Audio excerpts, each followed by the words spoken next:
Hello friends, ओम श्री गणेशाय नमः। ओम नमः शिवाय। आप सभी का स्वागत है आपके अपने यूट्यूब चैनल पर। फ्रेंड्स, आज हम आपको इस वीडियो में बताने जा रहे हैं साल 2021 की मार्गशीर्ष मास की मासिक शिवरात्रि का शुभ मुहूर्त, निशिता काल पूजन का समय, पूजा विधि, महत्व, नियम और मासिक शिवरात्रि के दिन सर्व कार्यों की सिद्धि और धन धान्य में वृद्धि के लिए किए जाने वाले उपाय और मासिक शिवरात्रि की पौराणिक व्रत कथा के बारे में।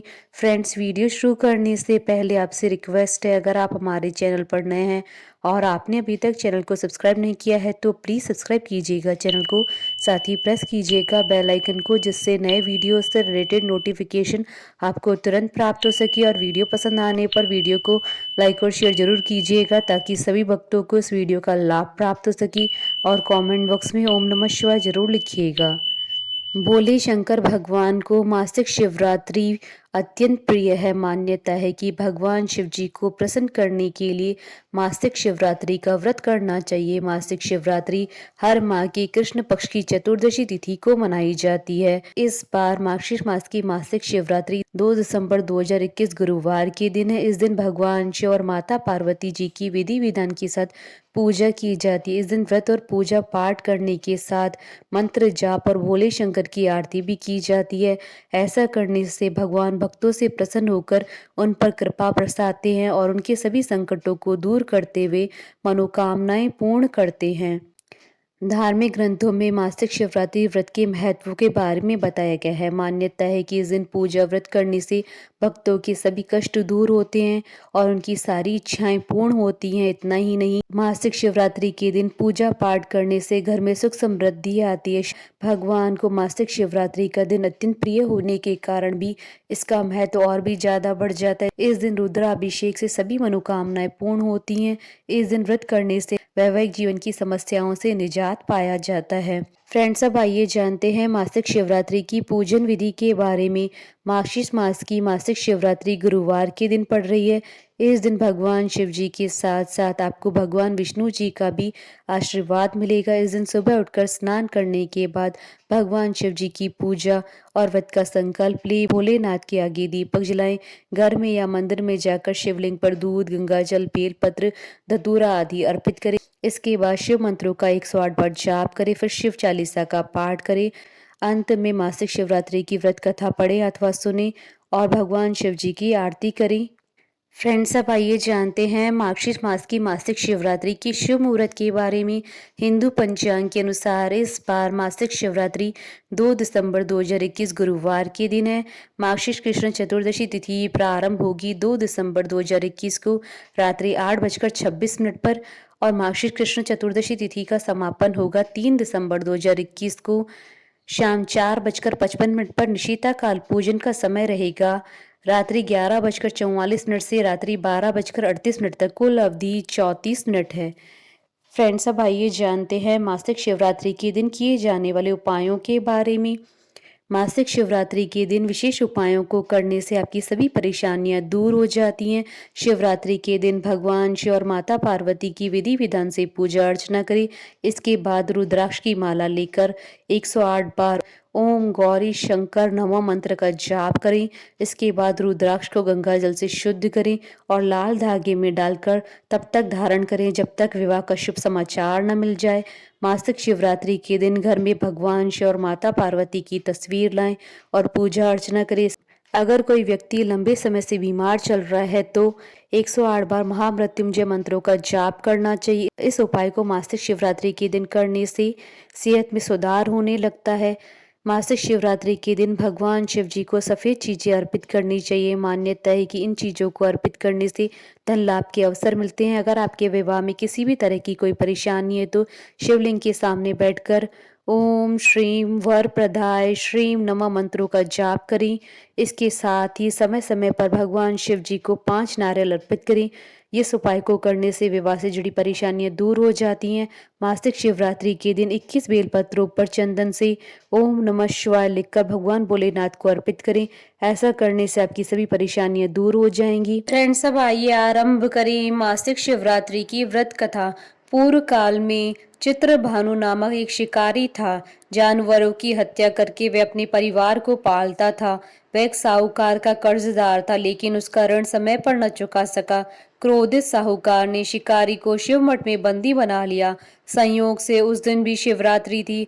शिकारी ध्यान मग्न होकर शिव संबंधी धार्मिक बातें सुनता रहा। चतुर्दशी को उसने शिवरात्रि व्रत की कथा भी सुनी। शाम होते ही साहूकार ने उसे अपने पास बुलाया और ऋण चुकाने के विषय में बात की। शिकारी अगले दिन सारा ऋण लौटा देने का वचन देकर बंधन से छूट गया। अपनी दिनचर्या की भांति वह जंगल में शिकार के लिए निकला, लेकिन दिन भर बंदीगृह में रहने के कारण भूख प्यास से व्याकुल था। शिकार खोजता हुआ वह बहुत दूर निकल गया था। जब अंधकार हो गया तो उसने विचार किया कि रात जंगल में ही बितानी पड़ेगी। वह वन में एक तालाब के किनारे एक बेल के पेड़ पर चढ़कर रात बीतने का इंतजार करने लगा। बिलपत्र के नीचे शिवलिंग था जो बिलपत्रों से ढका हुआ था। शिकारी को यह पता न चला। पड़ाव बनाते समय उसने जो टहनियां तोड़ी थी वह संयोग से शिवलिंग पर गिरती चली गई। इस प्रकार दिन भर भूखे प्यासे शिकारी का व्रत भी हो गया और शिवलिंग पर बिलपत्र भी चढ़ गए। एक पहर रात्रि बीत जाने पर एक गर्भिणी हिरणी तालाब पर पानी पीने पहुंची। शिकारी ने धनुष तीर चढ़ाकर ज्यों ही प्रत्यंचा खींची। हिरणी बोली, मैं गर्भिणी हूँ, शीघ्र ही प्रसव करूंगी। तुम एक साथ दो जीवों की हत्या करोगे, जो ठीक नहीं है। मैं बच्चे को जन्म देकर शीघ्र तुम्हारे समक्ष प्रस्तुत हो जाऊंगी, तब मार लेना। शिकारी ने प्रत्यंचा ढीली कर दी और हिरणी जंगली झाड़ियों में लुप्त हो गई। प्रत्यंचा चढ़ाने तथा ढीली करते वक्त कुछ बिलपत्र अनायास ही टूटकर शिवलिंग पर गिर गए। इस प्रकार उससे अनजाने में ही प्रथम पैर का पूजन भी संपन्न हो गया। कुछ देर बाद जब एक और हिरणी उधर से निकली, शिकारी की प्रसन्नता का ठिकाना न रहा। समीप आने पर उसने धनुष पर बाण चढ़ाया। तब उसे देख हिरणी ने विनम्रता पूर्वक निवेदन किया, हे शिकारी, मैं थोड़ी देर पहले ऋतु से निवृत्त हुई हूँ, कामातुर विहरणी हूँ, अपने प्रिय की खोज में भटक रही हूँ। मैं अपने पति से मिलकर शीघ्र ही तुम्हारे पास आ जाऊंगी। शिकारी ने उसे भी जाने दिया। 2 बार शिकार खोकर उसका माथा ठनका। वह चिंता में पड़ गया। रात्रि का आखिरी पैर भी बीत रहा था।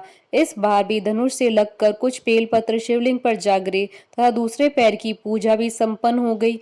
तभी एक अन्य हिरणी अपने बच्चों के साथ उधर से निकली। शिकारी के लिए यह स्वर्णिम अवसर था। उसने धनुष पर तीर चढ़ाने में देर न लगाई। वह तीर छोड़ने ही वाला था कि हिरणी बोली, हे शिकारी, मैं इन बच्चों को इनके पिता के हवाले करके लौट आऊंगी। इस समय मुझे मत मारो। शिकारी हंसा और बोला, सामने आए शिकार को छोड़ दूं? मैं ऐसा मूर्ख नहीं हूं। इससे पहले मैं 2 बार अपना शिकार खो चुका हूं। मेरे बच्चे भूख प्यास से व्यग्र हो रहे हैं। उत्तर में हिरणी ने फिर कहा, जैसे तुम्हें अपने बच्चों की ममता सता रही है, ठीक वैसे मुझे भी है। हे शिकारी, मेरा विश्वास करो, मैं इन्हें इनके पिता के पास छोड़कर तुरंत लौटने की प्रतिज्ञा करती हूँ। हिरणी का दुख भरा स्वर सुनकर शिकारी को उस पर दया आ गई। उसने उस मृगी को भी जाने दिया। शिकार के अभाव में तथा भूख प्यास से व्याकुल शिकारी अनजाने में ही बेलपत्र के वृक्ष पर बैठा बेलपत्र तोड़ तोड़कर नीचे फेंकता जा रहा था। पांव फटने को हो गई और एक एक हष्ट पुष्ट मृग उसी रास्ते पर आ गया। शिकारी ने सोच लिया कि इसका ही शिकार वह अवश्य करेगा।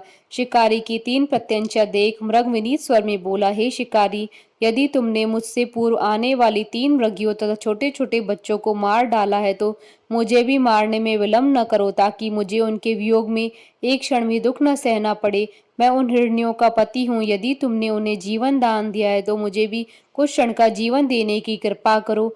मैं उनसे मिलकर तुम्हारे समक्ष उपस्थित हो जाऊंगा। मृग की बात सुनते ही शिकारी के सामने पूरी रात का घटनाक्रम घूम गया। उसने सारी कथा मृग को सुना दी। तब मृग ने कहा, मेरी तीनों पत्नियां जिस प्रकार प्रतिज्ञाबद्ध होकर गई हैं, मेरी मृत्यु से अपने धर्म का पालन नहीं कर पाएंगी। अतः जैसे तुमने उन्हें विश्वास पात्र मानकर छोड़ा, वैसे ही मुझे भी जाने दो। मैं उन सबके साथ तुम्हारे सामने शीघ्र उपस्थित होता हूँ। शिकारी ने उसे जाने दिया। इस प्रकार सुबह हो गई। उपवास, रात्रि जागरण तथा शिवलिंग पर बेलपत्र चढ़ाने से अनजाने में ही शिवरात्रि की पूजा पूर्ण हो गई। पर अनजाने में ही की हुई पूजन का परिणाम उसे तत्काल मिला। शिकारी का हिंसक हृदय निर्मल हो गया। उसमें भगवत शक्ति का वास हो गया। थोड़ी देर बाद वह मृग सपरिवार शिकारी के समक्ष उपस्थित हो गया ताकि वह उनका शिकार कर सके, किंतु जंगली पशुओं की ऐसी सत्यता और सात्विकता और सामूहिक प्रेम भावना देखकर शिकारी को बड़ी ग्लानि हुई। उसने मृग परिवार को जीवन दान दे दिया। अनजाने में शिवरात्रि व्रत का पालन करने पर भी शिकारी को मोक्ष की प्राप्ति हुई। जब मृत्यु काल में यमदूत उसके जीव को लेने आए तो शिवगणों ने उन्हें वापस भेज दिया तथा शिकारी को शिवलोक ले गए। शिव जी की कृपा से ही अपने इस जन्म में राजा चित्रभानु अपने पिछले जन्म को याद रख पाए तथा मासिक शिवरात्रि के महत्व को जानकर अगले जन्म में भी पालन कर पाए। बोलिए भगवान शंकर की जय। हमारे साथ इस वीडियो में अंत तक बने रहने के लिए आपका धन्यवाद। ओम श्री गणेशाय नमः। ओम नमः शिवाय।